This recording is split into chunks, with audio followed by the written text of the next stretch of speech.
અરે આ શું આવ્યું છે મારી સ્મૃતિમાં? હું તમને કહું, એક સમય હતો જ્યારે સમગ્ર સંસાર ભક્તિમાં લીન હતો.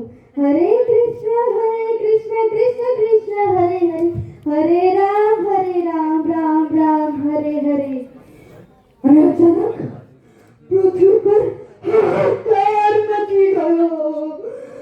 એક રક્તનું બિંદુ પડે અને ત્યાં નવો રાક્ષસ ઊભો થઈ જાય. એ રાક્ષસનું નામ હતું રક્તબીજ.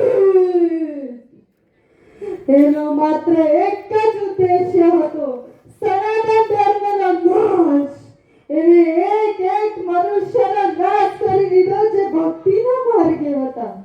અને માત્ર એટલું જ નહીં, એને બાળકો પર પણ પ્રહાર કર્યો, સનાતનની આધી પેઢી પર પ્રહાર કર્યો.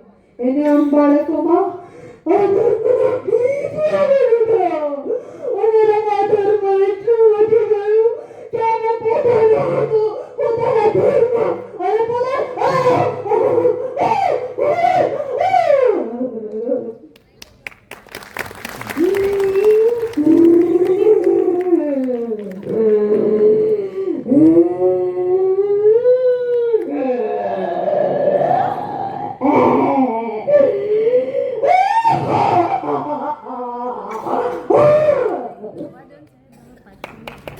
પર રક્તબીજ હાવી થઈ રહ્યું છે.